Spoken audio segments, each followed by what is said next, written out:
Hello everyone, welcome to this game of the day of the decisive round number 13 of this candidates tournament.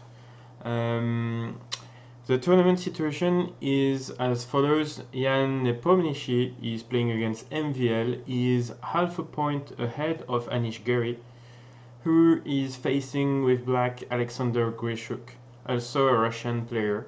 So Grischuk has the possibility to help Jan Nepomniachtchi to win the candidates if he managed to at least hold against Anish Giri. So Anish is quite in a need for a win, or at least to keep chances to play for a win. And we will see what is going to be his opening choice as black, because it's far from easy to keep some winning chances with black against such a player as Grischuk. And actually he played the Queen's Indian, so in the other game between Jan Nepomniachtchi and MVL, MVL is also fighting for the title, so he wants to win with black as well against Nepomniachtchi. And he actually decided to go for the same opening, so maybe it's something to dig for you if you want to play at all costs for a win. The bad thing is, as we will see, neither Giri or MVL are going to succeed, but still it's going to be both their choice. So Grischuk is playing the main line with G3, very solid line. So he said at the press conference after the game that he was happy to keep an equal position or a balanced one, or even to make a draw quickly.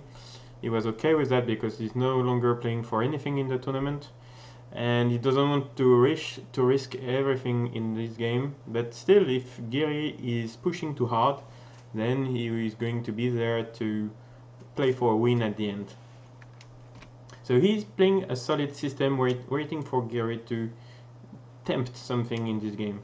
So Giri is playing bishop b4, one of the main lines, so this check, asking whether you want to protect the check, to cover the check with bishop d2, or knight to d2, but bishop d2 is definitely the main line played in the game.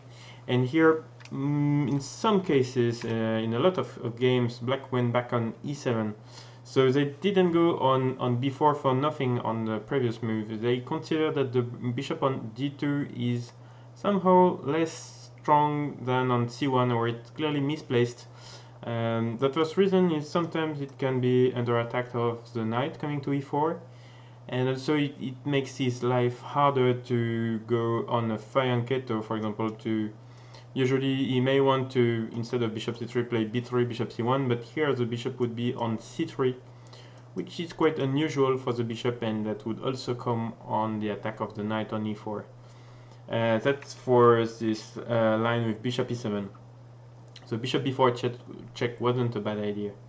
But instead, Anish Giri is willing to transpose into the Vitolin's variation of the Bogo Indian.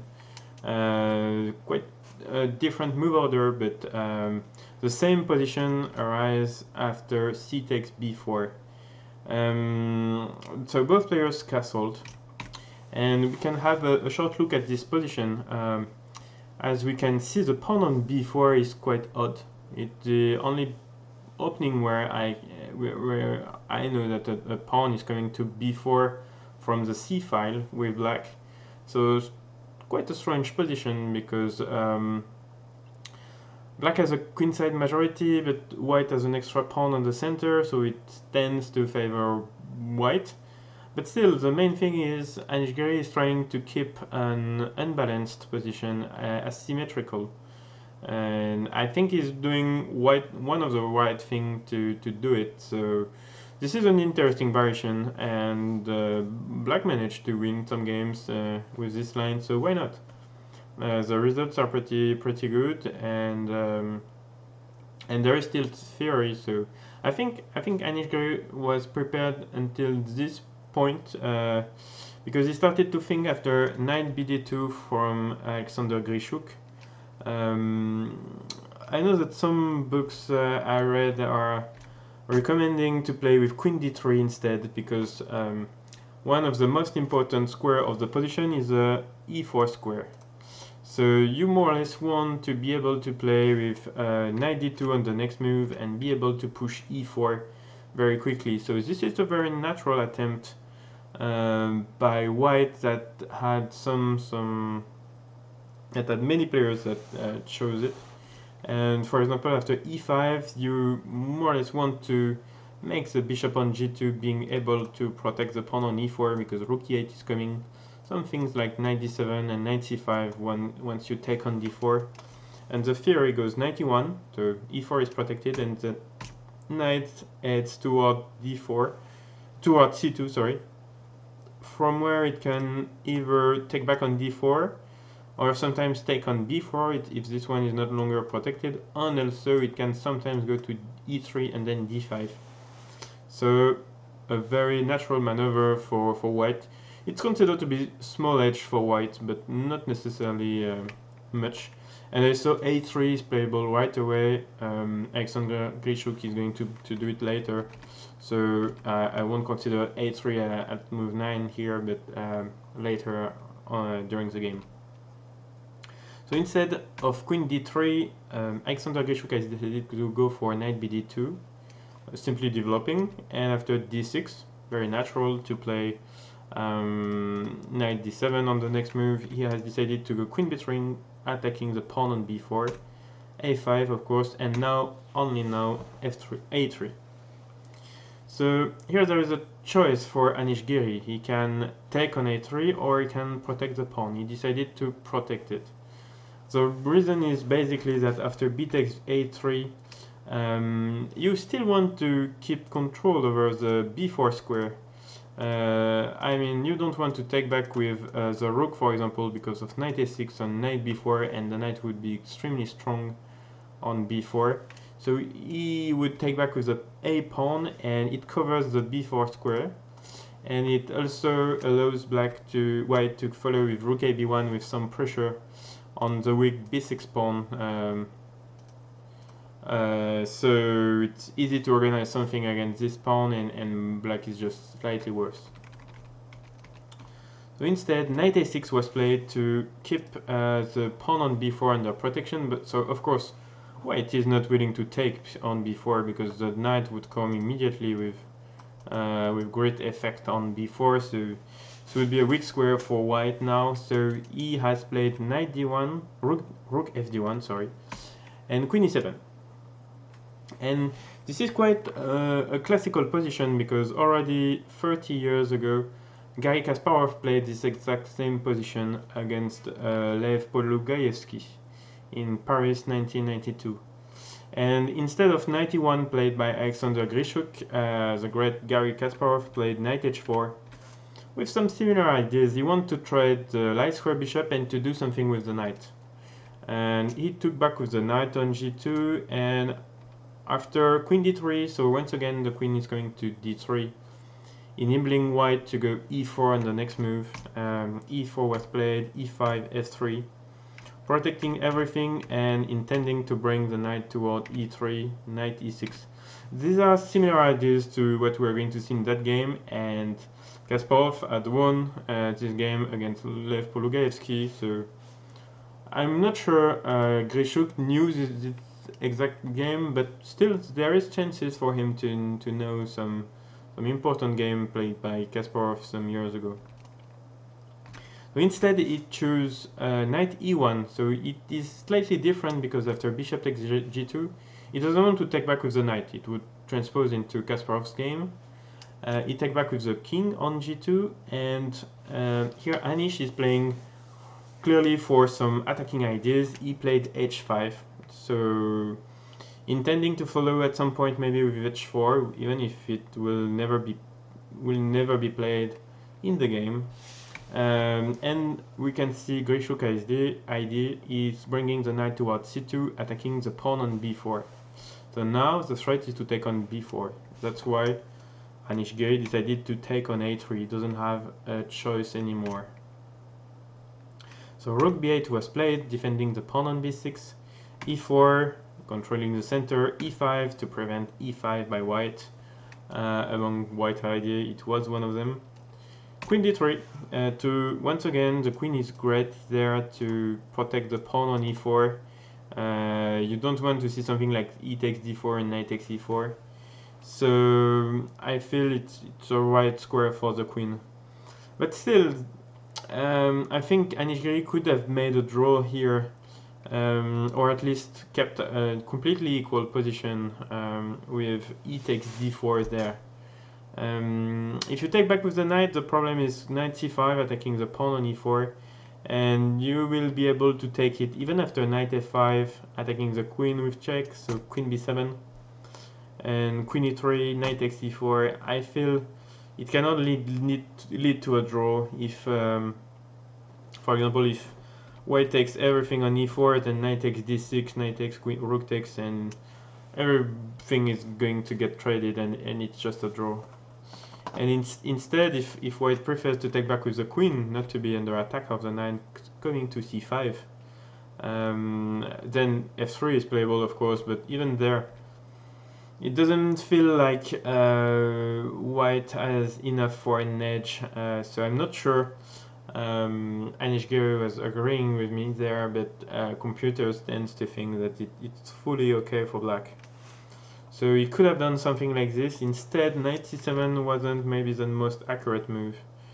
But still, he needs to play for a win, so he doesn't want to play some equal line according to the computer. He wants something more active and more risky. So that's why I think he played knight c7. In the other game, Nepomniachtchi was much better against MVL, so Anish Giri has no choice but to win this game now, to at least think that he still has chances. In the end, Nepomniachtchi is not going to win against MVL, but still, at the moment he was much better, and that's why Anish Giri has to take risks in that game. So knight e6 was played, bringing the knight into play. Rook b5. Interesting move to, you don't know, maybe follow with rook b1 in order to take on e6, putting more pressure on e5, of course. That explains rook e8. And h4 was played. It simply prevents h4 from black, and it prevents most of black's play. So this is a great move, I think, but still, once again, Grischuk is not afraid of letting some draws, and maybe there was still draws after e takes d4, knight takes d4, knight c5, queen f3, you have to prevent knight c6 with a fork, and something like this, and everything gets traded on the board, and once again it's just around equal.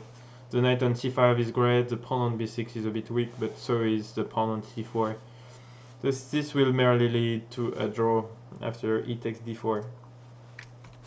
But instead, Anish Giri is still willing to play for a win. g6 was played, f3, and here maybe after f3 he missed Alexander Grischuk's plan. The plan after f3 is to defend, to protect the pawn on e4, to be able to move the one on d2. And after knight d7, that's probably what he missed, knight f1 coming to e3 and d5. Or at least that's what Alexander Grischuk thought Anish Giri missed during the game. He played e takes d4 now, getting some squares, some dark squares for the knight. Queen e2 was played, takes. And now, as we can see, when the knight is going to reach the d5 square, he will be extremely strong. From the center on the board, and also both d6 and b6 are weak. They seem weaker than c4, which is also an isolated pawn under attack by black. But still, there are two of them for black, and the knight he will be extremely strong on d5. So he played rook c8. Probably knight c6. Sorry, probably rook c8 was a better choice. Still willing to hold somehow, but it's not a great position for black. But still, he has chances to somehow survive, even with a pawn down. He has good pressure against the pawn on c4. Let's say something like this, and you just want to wait, having some pressure against c4. And I'm not sure Grischuk would have done something so risky to win in that position because it's true he is a opponent, but it's really hard to make progress somewhere. If you want to play f4 at any point, then the knight will come to g4 on this extremely weak square. So that means if you can't go f4, I don't really know what you are going to do of your extra pawn. So I guess the position is probably still around equal, but this is of course impossible to lose with white with the extra pawn. So Anish Giri once again is playing something riskier. He played knight c6. The rook came back to d1, and then he is intending to follow with the knight coming to the center. Knight e7 was played, queen to d2, attacking the pawn on d6 and also keeping the square on d5 completely under control. And here Anish Giri collapsed. He is much worse. Objectively, he is much worse. But after a move like rook e8, protecting on d6, probably Alexander Grischuk would have had to find some move like g4, which is strong. As we can see, there are many threats: the queen coming to h6, the rook to g5, the pawn on h6, the knight on g4 is extremely strong, and it's like black has no counterplay at all. But still, you have to play g4 with white. You have to be confident to play g4 because it can sometimes be tricky for you. So it would have been harder for white to crack black's position if he wants to, but after Anish Giri's move, it will be much easier in the game. Anish played f5, somehow probably still willing to bring the position into some more complicated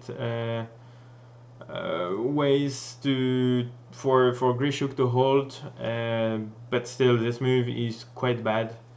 Then Grischuk is able to trade queens and to win a couple of pawns, as we will see. And he just played with some cold blood and managed to get an easily won position. So he played queen takes d6. This is one pawn for him. Knight c6 was played. You don't want to trade and to allow the rook to come into play on d6, so he played knight to c6. And Alexander Grischuk plays a strong e takes f5. It's not really giving away the knight on e3. And Anish didn't take on e3 because he's going to get mated. First of all, there is perpetual check, of course. But still, that's not what Grischuk would have done. He would have done something like f6, so threatening a mate on g7. Let's say check. Another check, maybe to have a perpetual, but after g4 and h takes g4 and king g3, not taking back on g4, but simply king g3, because if you take back on g4, there will be some ideas with queen e3, so more checks and no ways to prevent it now for white. So king g3, rook b7 to cover the checkmate on g7, and rook h5 with the mating threat of rook h8. The position is completely lost for black, and probably the only move is to give up the queen on e5. Something completely lost like this would be the only move for Anish Giri. So game over in case of queen takes e3.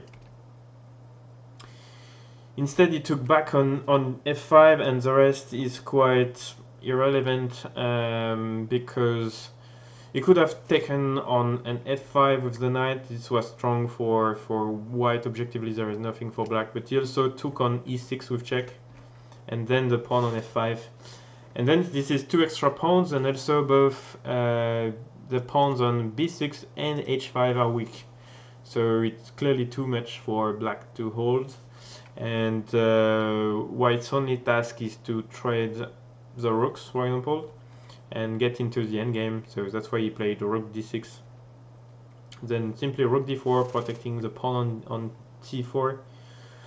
Grischuk is just willing to get to move 40. Rook b8 was played, takes, rook d5, not even taking on b6, simply trading everything. He doesn't want to allow any counterplay for Anish Giri, but of course he knew everything was winning, but still he doesn't want to allow any kind of counterplay.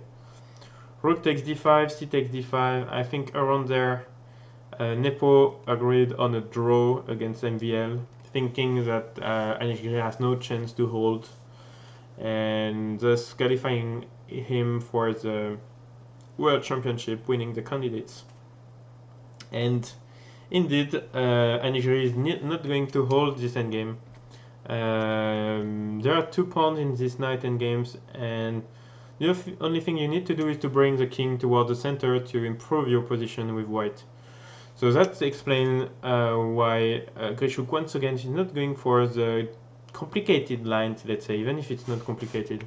He could have gone knight c8 and knight takes b6, king d6. But then there is this king c5, maybe gaining a pawn. So there was king e4, of course. Attacking the knight on e5, you can't trade knights with black. And also protecting the pawn on e4 so that if the knight moves, then the white knight is moving as well. So this is, of course, game over for black. But still, he doesn't want to calculate anything, so he plays knight b5 and he brings the king to the center. Knight d4, knight d6 check, and king e4. So the rest is not so important for the game. He just brought the knight to e4. Then at some point he decides to push g4 when the pawns are clearly not in danger. He decides to push g4. b5 was played, knight c5, and he has the full way to push the pawn, and Anish Giri eventually resigned in this position. There is no way for him to stop really the pawn on d6. Let's say that, for example, you go takes, and king comes back to protect against this pawn. Then I will push king e7, h5, and there are 2 more passed pawns for white. And if the knight tries to come to prevent the promotion, then h6, knight d6. So we're intending knight f7. But in the end, there are many ways to win, but let's say the most direct one is queen. King takes and check on g7, forcing the knight to take the other knight on b7, and then h7 is the queen, and of course it's completely won for Alexander Grischuk. So quite a nice game by Alexander Grischuk, because he knew the tournament situation. He knew he could play some or allow some drawish line, and that Anish Giri wasn't allowed to agree on this kind of draw. And Anish Giri had to take risk. He has to get full credit for that, because he really decided to fight for his place to the World Championship. Unfortunately, he couldn't make it. So congrats to him, congrats to Jan Nepomniachtchi, winning the tournament, the candidate tournament, with 1 round to go, and still there is a game tomorrow. Of course, they are playing the last game. So Jan Nepomniachtchi will be playing against Ding Liren with black, which is not an easy pairing, because I'm sure Ding Liren wants to get another win. He has won today, and he probably wants to win against the tournament winner. So with white, I'm sure he won't settle for a draw so easily, while Anish Giri will finish with a game against Kirill Aleksenko, also probably willing to win that last game, Anish Giri. So there is still a fight for the best places in this tournament, and also for the elo points, of course. So definitely an interesting game tomorrow, even if Jan Nepomniachtchi is already qualified for the World Championship. So see you tomorrow.